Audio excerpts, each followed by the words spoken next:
In the back alleys of Calcutta, where the forgotten waited to die, a tiny woman in a white sari built an empire of compassion. To millions, she was a living saint, proof that goodness still had a place in the modern world. But behind the halo, there were questions. Doctors who doubted her care, writers who challenged her motives, and critics who accused her of glorifying suffering instead of ending it. She won the world's highest honors, yet sparked its fiercest debates. How could one woman be both angel and accused? This is the story of Mother Teresa, a paradox that forces us to ask, can pure intentions excuse painful truths? And what happens when the world's desire for heroes turns people into myths? Mother Teresa, as you may know, is a controversial figure, and today we're going to be going through the entire story and all of the accusations to get to the bottom of it. As a Catholic, I'm obviously going to ride for my lady, all right, for my girl, Mama Teresa, but in the interest of being unbiased, I will explain everything that people have said. And I'll be honest, the answers might change the way you see sainthood forever. But without further ado, sit back, relax, and welcome to History Camp.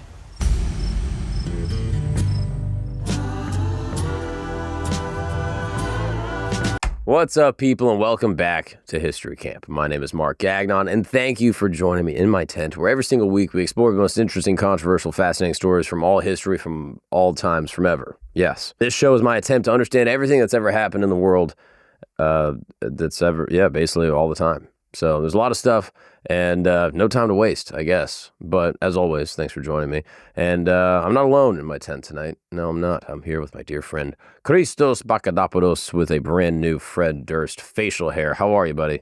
Doing great, All right, Christos. So today we're talking about Mother Teresa. Let me just say before we begin a few things. One, I apologize that my voice sounds so sensual.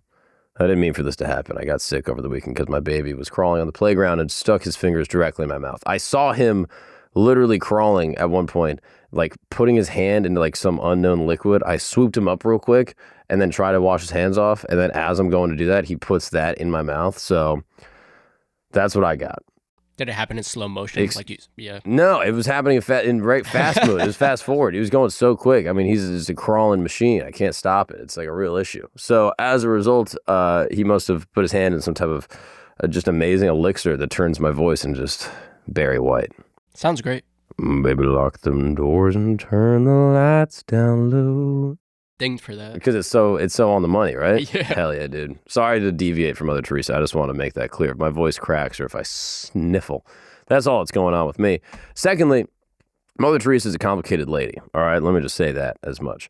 Obviously, people in society will be like, "Oh yeah, you're a modern day Mother Teresa," and it's seen as like a very positive compliment. But in the interest of being fair and unbiased, I think it is worth, looking at people as actual people and not as like their mythical sort of divinations of what we want them to be. So we will be talking about all the things Mother Teresa did. Obviously the amazing stuff, helping the poor in Calcutta, but also maybe the things that, she was criticized for, how legitimate are the criticisms, etc.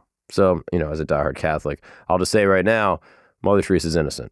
But I will be explaining everything that's going on. And who knows, maybe we'll get into some stuff where I'm like, oof, maybe not. But where does all this start? It's going to go all the way back to Calcutta. Yes, Calcutta. This is one of the poorest slums in the world in India. And among the sick of this slum was basically a tiny woman with like a plain white kind of sari, like a little like dress thing that became just like a global phenomenon. She became an icon like around the world. And many called her like a saint.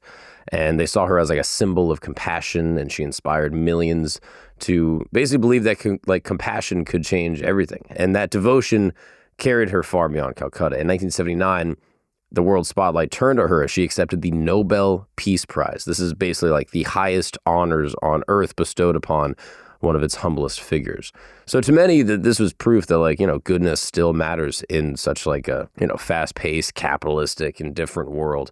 But her story is not so simple. For as many as she comforted, there were some voices that doubted. Doctors would question her care, writers would challenge her motives, and critics would basically accuse her of having this, like a masochistic suffering complex where she would glorify suffering rather than trying to stop it or ease it. So how could one woman, the same lady, be worshipped as an angel by so many and also denounced as, deeply flawed by so many others? So her legacy is kind of a paradox, right? A woman that's, admired but also criticized. And her life kind of forces us to ask, like, can these noble intentions that we have excuse some of the questionable methods? Do the means justify the ends? And does the power of a symbol matter more than its impact? And even maybe bigger than all this, it's like, is it better to sort of, deify people and kind of mythologize them, or is it better to see them in the totality of who they actually are? So this is the story of Mother Teresa, a woman whose life reveals a lot about us and our desire for heroes, but also the messy realities of, trying to save the world. So let's go all the way back to the beginning with a young girl who's known as Anye Gonja Boyajiu, and she would later become Mother Teresa. Now that name, you're thinking like, oh, she was in India, she might be Indian. No, she's not Indian at all.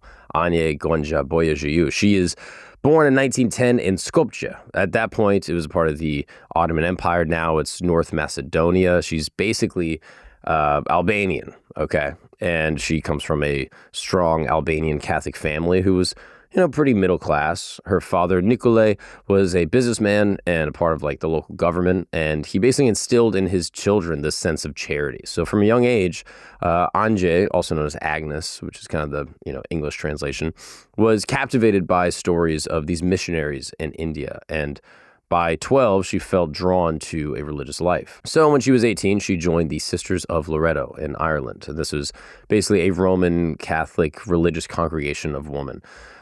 Within the Catholic Church, you can become, a nun, or you can become a priest, and many of them will fall under some type of religious order, right? There's the Jesuits, there's Opus Dei, there's, Carmelite nuns, there's all sorts of different ones. So she joins this order to basically train to become a missionary, and in 1929, she was sent to India to teach at a Loreto school in Calcutta.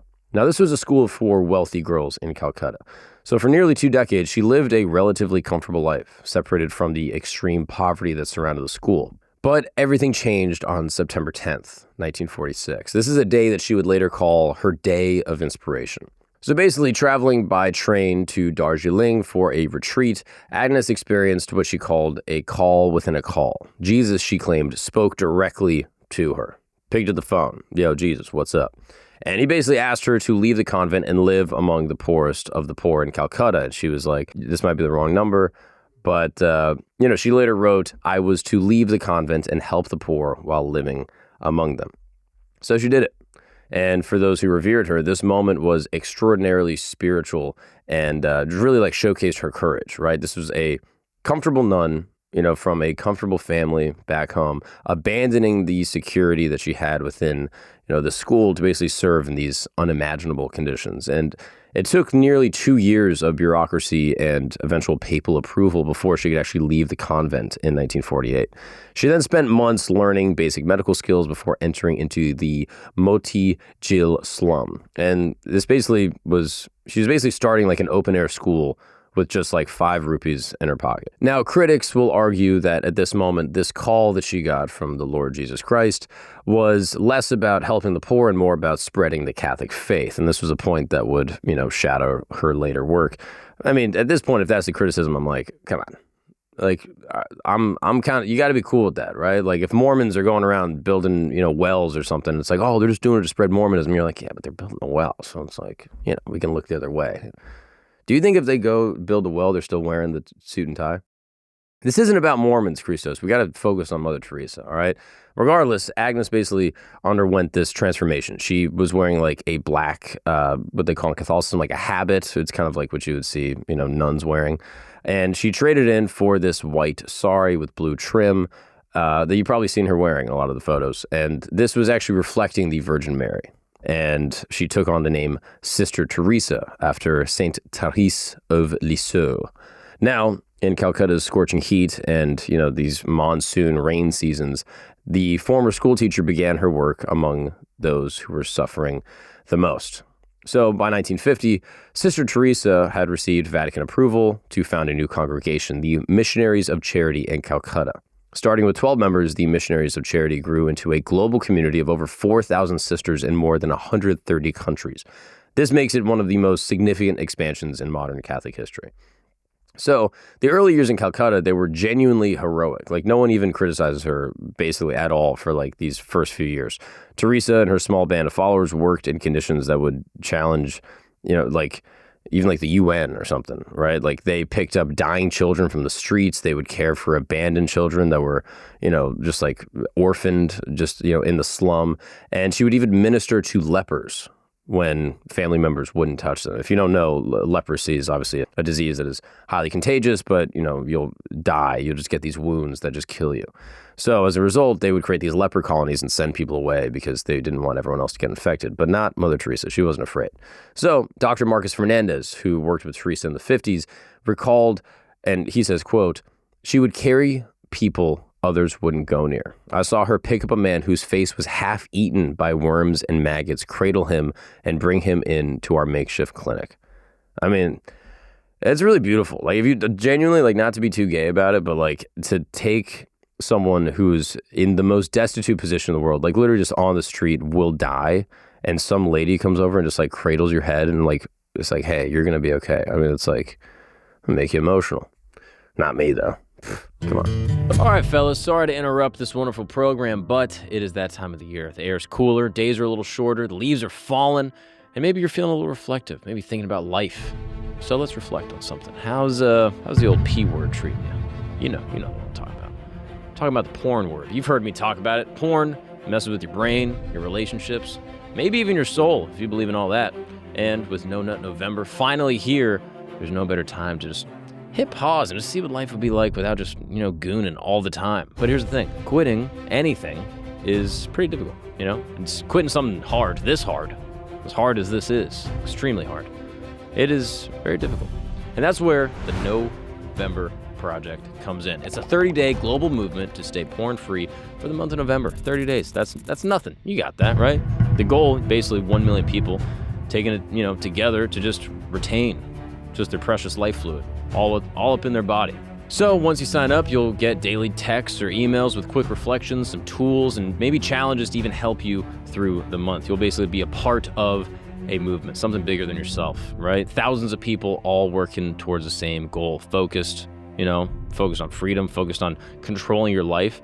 And I'll be honest, me and all the people here in this wonderful studio have already, signed our pledge. Christos, you're off, right? That's right. Starting early. I can tell. I mean, you're glowing. You have a vitality to you I've never seen before. So, come on through. Not literally, but more metaphor. Don't come through. You get what I'm saying. So, let's see what we're capable of when we put the phone down and we show up for ourselves and just tap in with the boys. Let's take control. Just for November. How hard could it be? Let's get back to the show.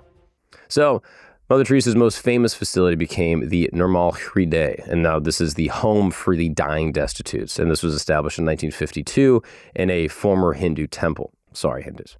Teresa's philosophy was simple, but powerful. Basically, if people couldn't live with dignity, they should at least be allowed to die with dignity. The home became a symbol of her work and, caring for thousands of Calcutta's most abandoned citizens. So by the 60s, her reputation was spreading internationally.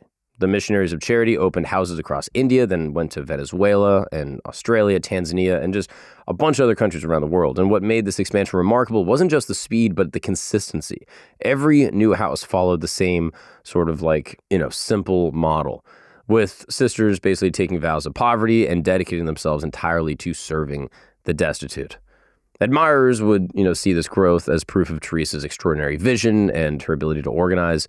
You have a woman who basically had built a global movement from literally nothing, just the symbol of her undying, faith and dedication to the people that needed it most. And this inspired thousands of followers to dedicate their lives to doing the same thing. So the sisters received no salaries, they owned nothing, and they worked in some of the most difficult conditions in the world. Yet, applications to join continued to pour in from all over. I mean, this is like you couldn't, literally when people are like, oh, you're Mother Teresa, it's like, yeah, literally, she just exists to serve people. She wants nothing. It's really remarkable. However, as always, there's going to be the haters, all right? So critics began noting concerns and, in some of the expansion. Missionaries of Charity prioritized opening new houses over improving the existing ones, and resources that could have been used to upgrade medical equipment were, instead directed towards establishing the next facility. Dr. Robin Fox, editor of the medical journal, The Lancet, actually visited this facility, the Nirmal Hriday, in 1994, and was shocked by what she found. She says, there were too many people, too few resources, too little medical knowledge among the staff. She said that basically like reusable needles were being washed in water rather than being sterilized, and that pain medication was rarely administered. Now, I mean, it's like, yeah, dude, they built a hospital with 5 rupees in the middle of the poorest slum in the world. And then she goes over there, she's like, there's no resources. Yeah, dude, there's no resources. The British did bad stuff to the whole subcontinent and took all their money and stole their crown jewels. Yeah. You could say that through a lot of the slums in India and around the world. You go there and go, oh, there's no resources. Regardless, I'm getting annoyed. So Teresa hears these criticisms and like reveals, some more layers of complexity in her response. She genuinely believed that suffering brought people closer to the divine, to Jesus, and that her mission was to provide spiritual comfort rather than cutting-edge medical care. She says, we're not nurses, we're not doctors, we're not teachers, we're not social workers. She said, we are religious sisters. And it's a good point, because it's like, how are you going to get doctors to also take on this vow of poverty and sit in this hospital, for 20 years, helping people? It's like, yeah, if you're a doctor, you're going to go do doctor stuff. So this distinction made sense within her religious framework, but it really frustrated secular observers who wondered why someone receiving millions in donations couldn't invest in the basic improvements. So to understand her impact, you kind of have to understand Calcutta in the mid-20th century. In 1943, you have the Bengal Famine that caused millions of deaths. I feel like in America, we can't really wrap our heads around just how violent famine is. Like 1943, this famine caused millions of, I don't even remember exactly how many million, but like millions of people die from this famine. It's like insane to even think about. I mean, you think about like, parts of Ethiopia, the Tigrayan famines, it ravages entire populations. So that's happening in Bengal, not far away. And then you have the partition in 1947 that, if you don't know, look it up. But basically you have now like the delineation between India and Pakistan, and now you have all these refugees that are now, people without land, yada, yada. So poverty is everywhere, and people are dying on the streets, and municipal services could barely cope with the surge of people needing care. And in this chaos, Mother Teresa steps in with her sisters. So the stories from Nirmal Hriday were heartbreaking, but also inspiring. Patients arrived in the final stages of tuberculosis, cancer, malnutrition, abandoned by families who couldn't afford to take care of them or were afraid of, getting sick themselves. And her approach was simple. Give everyone a clean bed. Everyone gets regular meals, basic care, and above all, spiritual comfort in the final hours. Seems pretty noble. Volunteers who worked alongside her would witness these profound moments. So one woman, Susan Shields, was an American volunteer who spent 9 years with the Missionaries of Charity, described seeing Teresa cradle dying men and whispering prayers, almost like a mom, like holding their child, and would offer this tenderness that patients had never known, and probably a level of care that you wouldn't get in some type of, traditional medical facility. And this compassion brought a lot of dignity to those that were abandoned by society completely. But volunteers also reported some troubling practices. They, again, say medical care was minimal, painkillers were rarely used, and treatable conditions were often left to worsen. Christopher Hitchens was one of her fiercest critics. He cited interviews with former volunteers that described a lot of this preventable suffering, noting that some of the patients died of tuberculosis despite the availability of proper treatment, and they received, some aspirin and some prayers instead. Despite these criticisms, many acknowledged the context in which Mother Teresa worked. So for people who otherwise would have died in the streets, her facilities offered shelter, food, companionship. Like, okay, yeah, would it be great if they had like a pristine medical facility with, 50 doctors on staff that was actually saving people's lives? Sure. But in her mind, it's like either you die in the streets or you die in a clean bed with food in my arms. Like that is obviously better. But yet this debate remains, right? Was minimal care better than none? Or should she have done more with the resources that she had and poured it all into one facility to bring up the standard of care?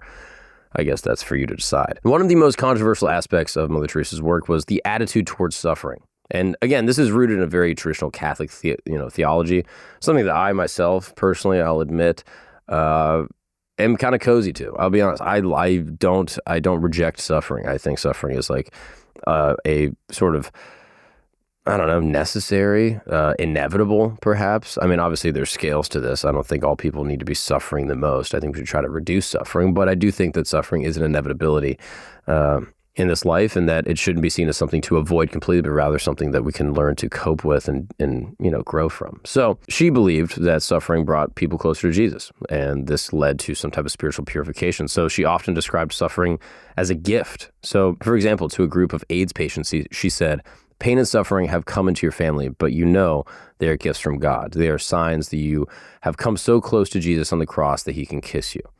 Now, some observers see this philosophy as troubling when, imposed on people who had no choice in their suffering. So Christopher Hitchens would say, it's easy to find meaning in voluntary suffering, right? Like you go for a run and you say, I'm going to go for 10 more miles, and you try to channel in that inner beast that's going to be able to, overcome this difficult task. But imposing that interpretation on people dying of preventable diseases crosses an ethical line. That's what Christopher Hitchens said.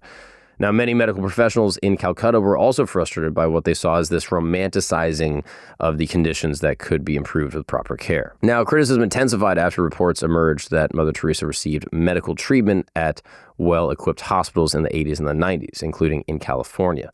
Now, critics said that this was hypocritical, and they questioned why she would, why not just embrace the suffering as a gift? Why are you going to California to get medical care? And, she often sought advanced care for herself when she told other people just to, pray more. And perhaps the most revealing thing in her saga were her private struggles, which personally, I'm not going to hold against her because, again, this is her own private journal.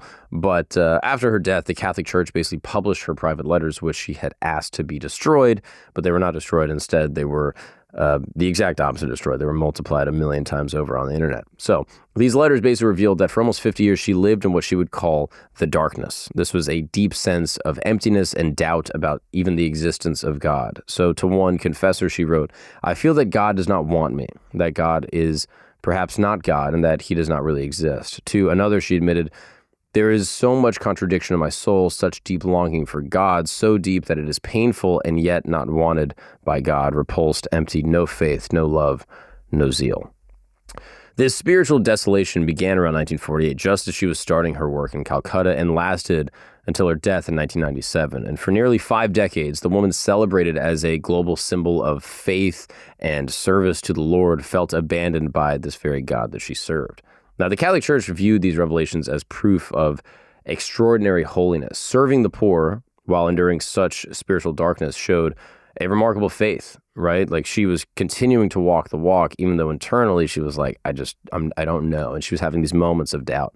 But critics saw it differently. They said that she was a fraud, that she was preaching a faith that she didn't actually believe, and that these letters cast a new light on her teachings about suffering, knowing that she endured such intense spiritual pain. Some wondered if she was projecting her own torment when she told the poor that, their suffering was a gift from God. To her defenders, Teresa's hidden despair makes her legacy more powerful. She served without reward, even without feeling God's love, and whether this makes her more admirable or more troubling kind of just depends on how you view the balance between personal faith and, public service.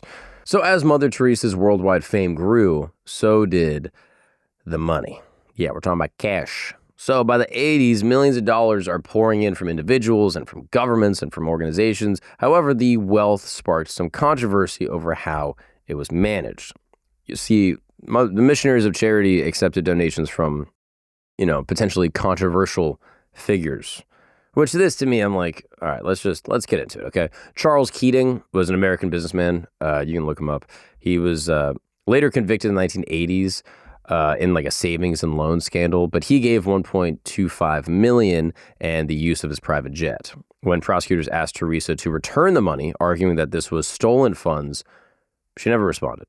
She also accepted funds from a man known as Jean-Claude Duvalier. If you're Haitian, you probably know who that is. He was also known as the Baby Doc. He was basically a brutal dictator. And Mother Teresa actually praised the Duvaliers for helping the poor, and this praise shocked a lot of human rights activists. Her explanation was simple. I don't ask where money comes from. If someone wants to give money to help the poor, I take it. Pretty simple, right? I think that's a pretty reasonable stance.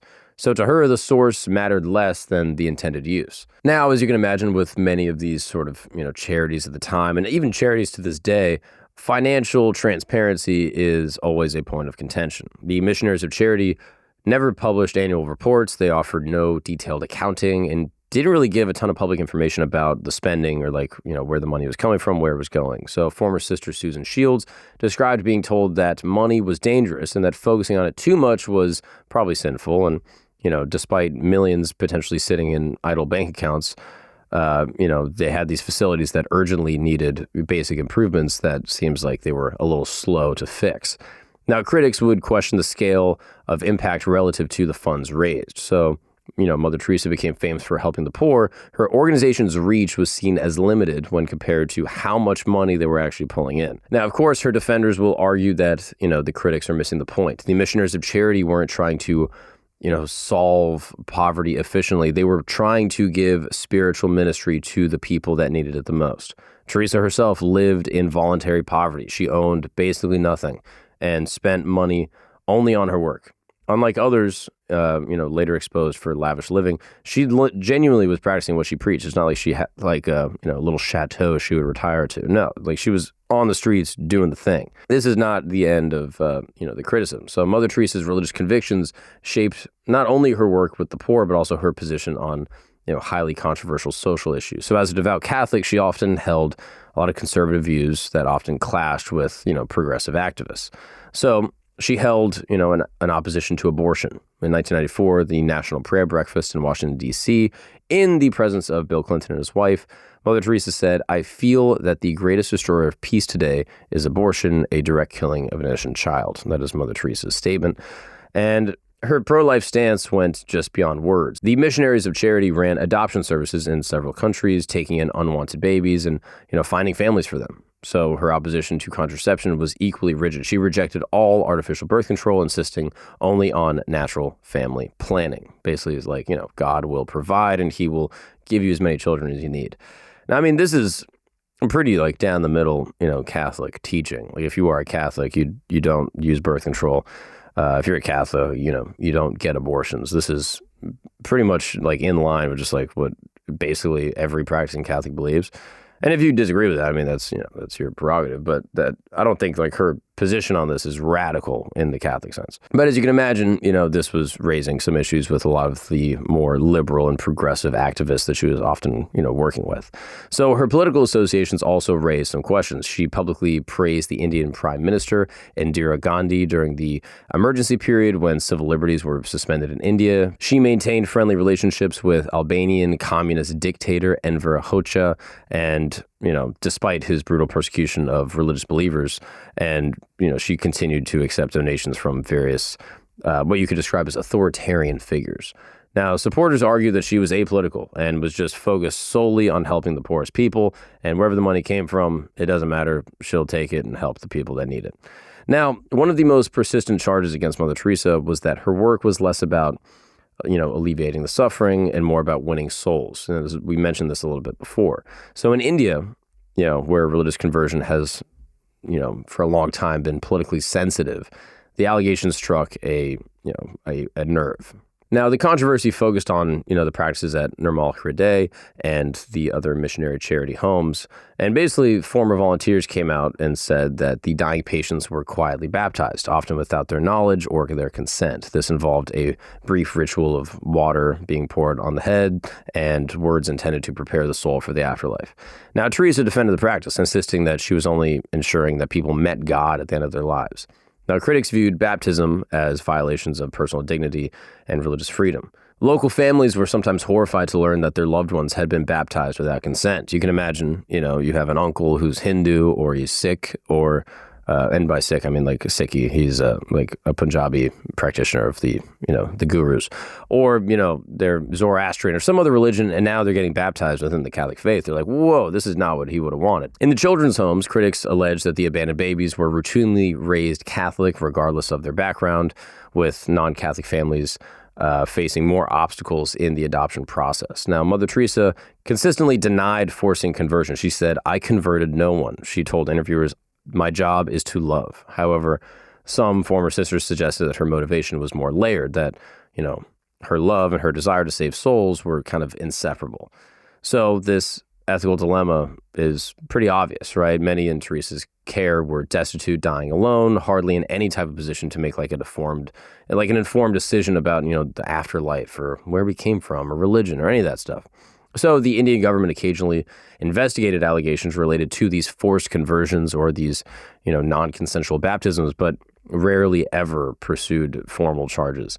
Defenders argue that these criticisms overlook a lot of context. Teresa had never hidden the fact that she was a Catholic nun. I mean, her name was Sister Teresa. And so to them, her baptisms were not manipulations, but acts of mercy intended to offer what she believed was the greatest gift of all, eternal life.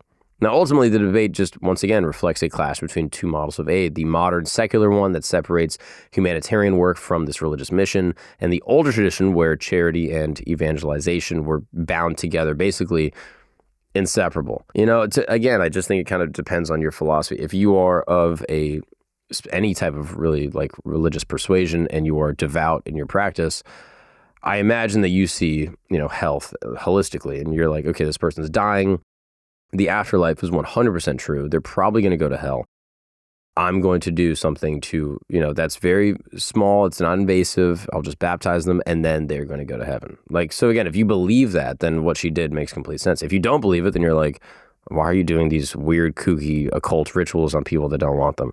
Again, it just comes down to your worldview. Do you believe that aid should be purely secular, or do you think that human beings are mind, body, and soul, and that these three things are, inextricably bound? There's also the media component to Mother Teresa's legacy that other people would find criticism with.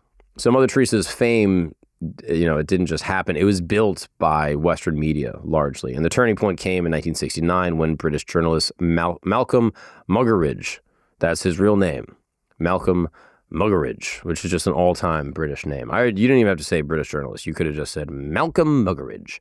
He basically released a documentary called Something Beautiful for God, and one of the scenes became super famous. This was known as the Miracle of Light, and it basically showed the dimly lit home for the dying looking unusually bright and heavenly.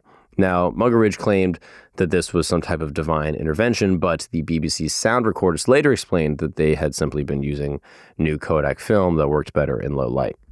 Still, Muggeridge's version spread quickly, and the idea of Teresa being touched by this divine grace was now just stuck in the public imagination. Western journalists often called her a living saint, without, typically looking too closely at her facilities or the actual scale of her work and really getting into the criticisms. Because again, you see this, woman that lives a pretty good life going now to the poor and living among them and helping them. You're like, oh yeah, so this is probably the best person ever. Right? The story of fighting poverty alone in one of the toughest cities in the world is irresistible. So many visitors to Calcutta expected, miraculous operations, but instead found these modest facilities that were serving, relatively few patients as they were going on to die. Now, Teresa's Missionaries of Charity was just one of many organizations working with the poor in Calcutta, yet they received disproportionate international attention. Her fame also reflected what some people would, call this white savior narrative, which is, you basically have a heroic figure from outside, typically from a white country that can solve the deep-rooted problems and, all these brown people's lives through personal sacrifice. So for a lot of donors, this was easier to believe than facing the complex realities of, global inequality and, the harsh truth that kind of goes along with that. So despite claiming to dislike publicity, Mother Teresa, in some ways used her fame to raise funds and expand her organization. She traveled extensively and met with world leaders and tailored her message to diverse audiences, emphasizing faith when speaking to Catholics and compassion when talking to secular listeners. And her fame peaked in 1979 when she received the Nobel Peace Prize, which really just cemented her status as an icon. Now, critics noted that unlike other Nobel Prize winners, she had not worked on peace negotiations or tackled the actual root cause of conflict, and so the prize seemed to award kind of the symbolic value rather than the measurable achievement. Now, this media-crafted image played a crucial role in establishing her legacy and, a lot of her fame, I guess you could say, worldwide. But also people criticized that it shielded her work from closer scrutiny and critique. Now, a lot of people assume that Mother Teresa, just became a saint immediately. Her path to sainthood began shortly after her death in 1997. Now, typically, the Catholic Church requires some stipulations to becoming a saint. And this is typically a 5-year waiting period before initiating the canonization process, but Pope John Paul II waived this waiting period, recognizing her widespread reputation for holiness, and the formal process started in 1999 when she was declared a servant of God. Now, the process for sainthood within the Catholic Church is actually pretty interesting.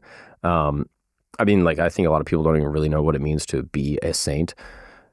I mean, we could get into it a little bit here. Maybe I do a separate episode on that. Basically, what you need to know, a saint is anyone that's in heaven with God. So anyone that goes to heaven is a saint, but we don't know who is in heaven because that is obviously a mystery that only God knows. But the Catholic Church will basically, they will go through a process where they will put someone into the saint category and they will say, we believe that this person is likely in heaven due to their faith in their life on earth. And in order to prove that, they have like a strict stipulation of what they did. And so this typically involves, confirmed miracles. You need 2 of them for sainthood. And these involve, medical recoveries, an Indian woman's abdominal tumor and a Brazilian man's brain tumor, both said to have vanished after prayers, with Teresa. Skeptics and some medical professionals argue the patients were already receiving treatments and that the doctors credited medicine, not miracles. The church insisted both cases were fully examined and had no scientific explanation. Again, that is, church politics. Basically, her canonization sparked debate about her legacy. Critics said that her order, overstated the poverty in Calcutta, and it kind of was a warning that sainthood could legitimize poor medical care, as holy work. Now, the Vatican replied that sainthood was about heroic virtue and not being, the perfect missionary. Now, the canonization became a global event, but again, highlighted divisions. So for Catholics, she was a merciful mother to the poor. In India, protests broke out. Hindu nationalist groups accused her of using charity as a front for conversions, for all the reasons that we said, while secular critics saw her canonization as this reinforcement of this white savior narrative that, many people rebuke.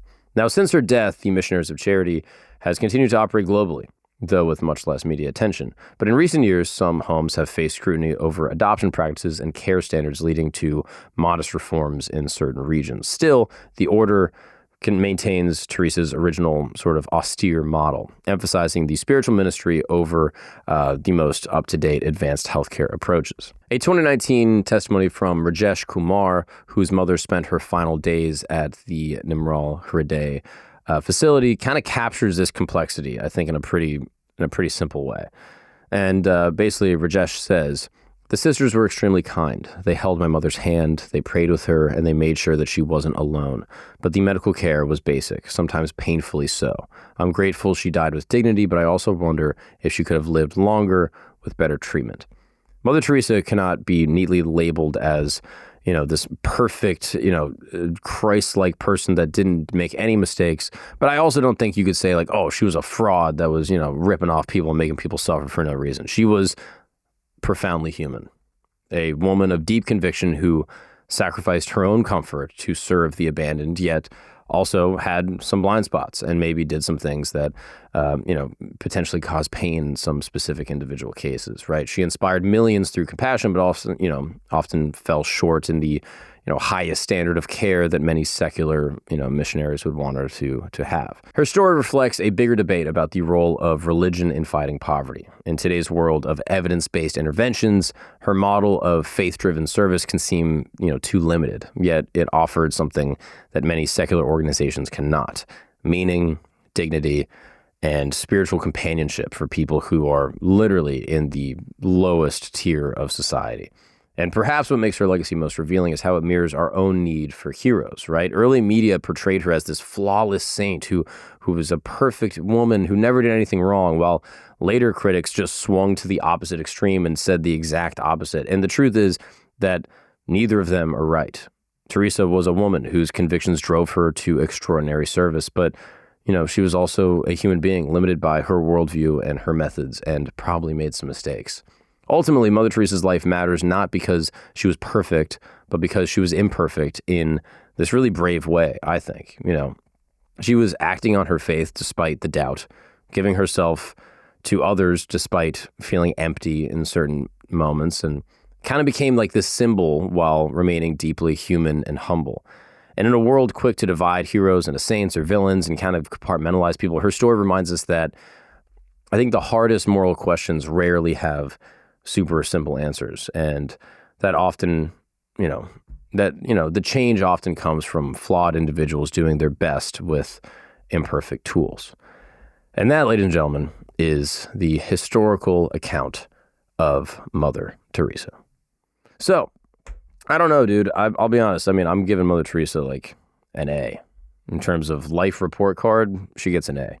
Could it be an A plus? Maybe. Again, I think it depends on your philosophy on missionary work, right? Like, if you go to a population, again, I think you have to put yourself in the mind of a believer, which, and I don't just mean Catholic. Like, if you're like a Muslim missionary or like a Hindu missionary or a Mormon missionary, whatever you are, if you believe that, like, okay, I have the keys to eternal life, like I believe that if you follow Allah and you read the words of the Prophet, peace be upon him, that you can get into Jannah. If that is what you believe, then you're like, yeah, I need to tell people about this. So you can see Mother Teresa's point here as a Catholic woman. She's like, these people are dying. I want them to go to heaven. I know heaven's real. Again, she had her own personal doubts, but she's like, I have faith in the church. I'm gonna baptize them so that they can go to heaven.